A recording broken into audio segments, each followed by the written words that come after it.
আমরা বর্তমানে আছি সুন্দরবনের ভিতরে। এখানে একটা ফল পেয়েছে, এটা কি খাওয়ার যোগ্য দেখি। যেটা কি ফল, আপনারা কি নামে চিনেন একটু জানাবেন কাইন্ডলি।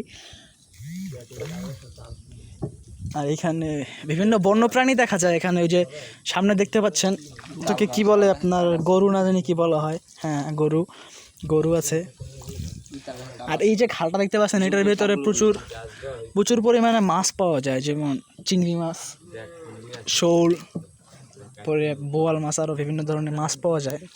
তো ভয়ানক, এখানে আপনার হিংস্র পশু পাখিও থাকে, যেগুলো আপনার প্রাণহানির কারণ হতে পারে। তো আমরা বিভিন্ন প্রতিকূল পরিবেশের ভিতর থেকে যাচ্ছি, দেখা যাক কি হয়।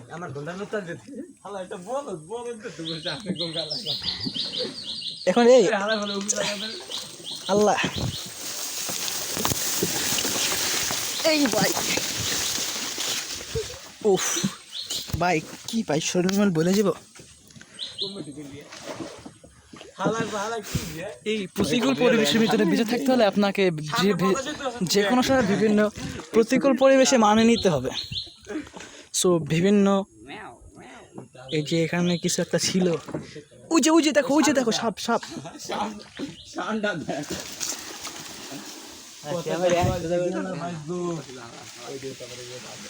এখানে থাকতে পারে বিভিন্ন বল্লা।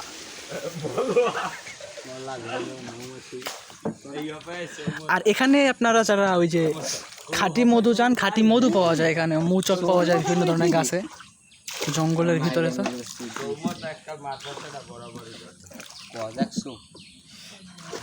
আবার এই যে গাছগুলি নুয়ে রয়েছে, এগুলোর সাথে ওল্লার বাসা থাকে, যেগুলো আপনাকে কামড় দিলে আপনার জায়গায় জায়গায় ফুললে উঠতে পারে। তোমরা কোথা দিয়ে যাচ্ছ? এই যে আমাদের সাথে আরও দেখতে পাচ্ছেন, এখানে মাসুদুর রহমান অপু আছে, মমিন ভাই আছে, সাইমন শিকদার আছে। চলো, আমরা পুরো একটা টিম এসেছি। আপনারা ভাইবেন না যে আমি একলা আসি, কারণ আমার এত পোতা হয় নাই এখনো, আমি একলা।